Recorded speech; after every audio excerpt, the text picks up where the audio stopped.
सर्ववेदान्तसिद्धान्तगोचरं तमगोचरं गोविन्दं परमानन्दं सद्गुरुं प्रणतोऽस्म्यहम्।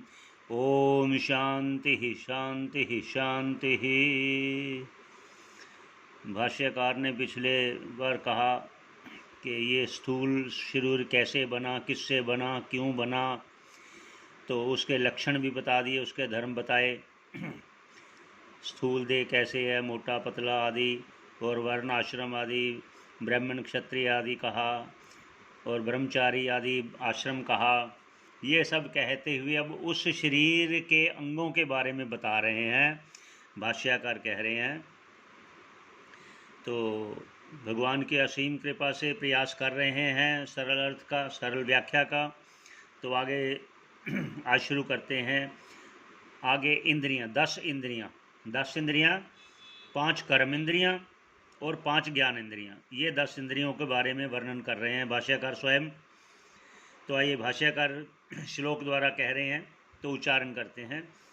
बुद्धि इंद्रियाणि श्रवणं त्वगक्षिः घ्राणं च जिह्वा विषयावबोधनात् वाक्पाणिपादं गुदमप्युवस्थः कर्मेन्द्रियाणि प्रवणेन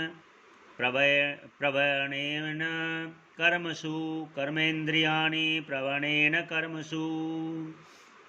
ये भाष्यकार सुंदर शब्दों से श्लोक कहा।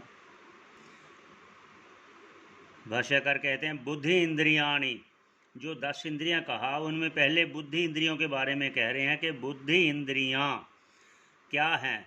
श्रवण, जैसे कान से हम सुनते हैं। त्वग जैसे हम त्वचा से स्पर्श का अनुभव करते हैं, जैसे वायु चलती है त्वचा को लगे तो हमें लगता है वायु चल रही है। ऐसे ही सर्दी गर्मी का ये त्वचा से हमें पता चलता है। ये शब्द सुनने, कान से सुने जाते हैं। अक्षी, आँख से रूप देखते हैं। तो घ्राण, ये नासिका से गंध का पता चलता है, सुगंध, गंध आदि। जिह्वा, जिह्वा, और जिह्वा से रस का हमें ज्ञान होता है। तो इसमें कहते हैं प्रमाण क्या है, तो विषयावबोधनात्, विषयों के ज्ञान होने से, ठंडे गर्म से, त्वचा से, शब्दों से सुनना। ये जो वायु चलने में ही कहीं बाग बगीचे में जाएं, सुगंधित फूल लगे हों तो वायु से ही उस सुगंध का हम नासिका से ज्ञान होता है। खाने पीने की जो सभी रस हैं, कड़वा है, मीठा है, खट्टा है, सभी जिह्वा से हमें ज्ञान होता है। वही कह रहे हैं कि विषय के अवबोध होते हैं, इसलिए ये प्रमाण है कि ये ज्ञान इंद्रियां हैं।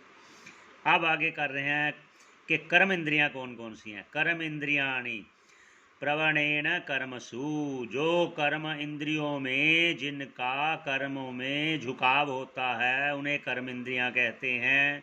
वो कौन सी हैं। वाक, वाणी, पाणिपाद, हाथ पाँव, गुदम अपि उपस्थः, गुदा मलद्वार, उपस्थ मूत्रद्वार, ये सभी उनका वर्णन कर रहे हैं। ये कर्म इंद्रियां और ज्ञान इंद्रियां। आगे चलते हैं। अब आगे अंतःकरण चतुष्टय कह रहे हैं कि अंदर की जो हमारी इंद्रियां हैं वह अंतःकरण, वो बाह्य भी बोल दिया, ज्ञान इंद्रियां और कर्म इंद्रियां, और अंतःकरण जो है अब उसका वर्णन कर रहे हैं। तो निगद्यते अंतःकरणं मनोधि रहंकृतिः चित्तमिति स्ववृत्तिभिः मनसस्तु संकल्प विकल्पनादिभिः बुद्धिः पदार्थ अध्यवसाय धर्मतः अत्राभिमानादहमिति अहंकृतिः स्वार्थ अनुसंधान गुणेन चित्तम्, स्वार्थ अनुसंधान गुणेन चित्तम्। तो अब भाष्यकार अंतःकरण चतुष्टय, जो चार एक ही इंद्रियों के 4 कार्य होने से चतुष्टय हो गया। वो क्या है। संक्षेप में मन, बुद्धि, चित्त और अहंकार, ये अंतःकरण मिलकर कहलाया जाता है। अब ये कहते हैं निगद्यते, कहते हैं अंतःकरणम, अंतःकरण नाम से कहते हैं।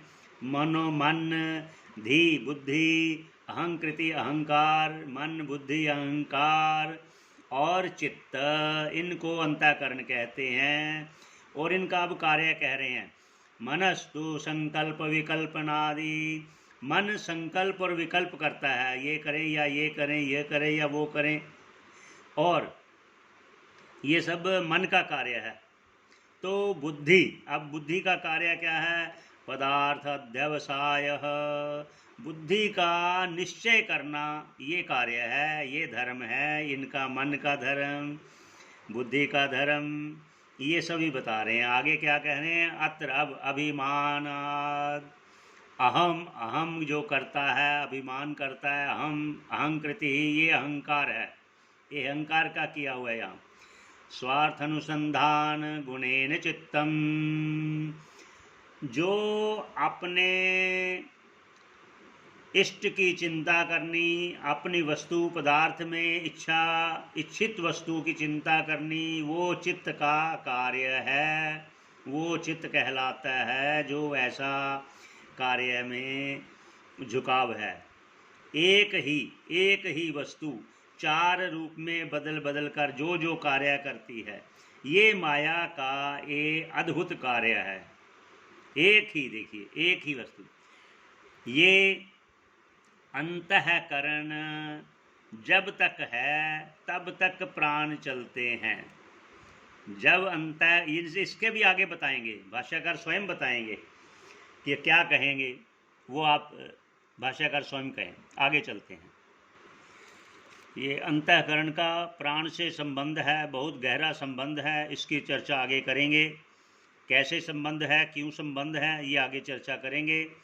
तो अब भाष्यकार कह रहे हैं 5 प्राण होते हैं, 5 प्राण एक ही है, लेकिन कार्य भेद को लेकर उनको 5 प्रकार का कहा गया है। कार्य भेद से प्राण एक ही है, लेकिन कार्य भेद से उसका नाम अलग अलग हो गया 5। अब वो कहते हैं, भाष्यकार कहते हैं, प्राण अपान व्यान उदान समाना भवति असौ प्राणः, ये प्राण नाम से 5 भेद हो गया। स्वयमेव वृत्ति भेदात, देखो कह रहे हैं स्वयमेव वृत्ति भेदात, विकृति भेदात, स्वर्ण सलिलादिवत। देखो भाष्यकार स्वयं उदाहरण के साथ कह रहे हैं। भाष्यकार उनका नाम के द्वारा जो प्राण है, अपान है, व्यान है, उदान है, समान है, भवति असौ प्राणः, ये एक प्राण ही ये 5 नामों द्वारा अपना अलग अलग कार्य करता है। ये कार्य क्या क्या करता है ये आगे बताएंगे भाष्यकार स्वयं। तो स्वयमेव अर्थात ये प्राण जो खुद ही वृत्ति भेदात, कार्य भेद के कारण, स्वरण सलिल आदिवत, स्वरण कहते कैसे वृत्ति भेद हुआ, वो कहते हैं एक ही प्राण वृत्ति भेद कैसे हो गया, वो उदाहरण देकर कह रहे हैं। क्या कह रहे हैं?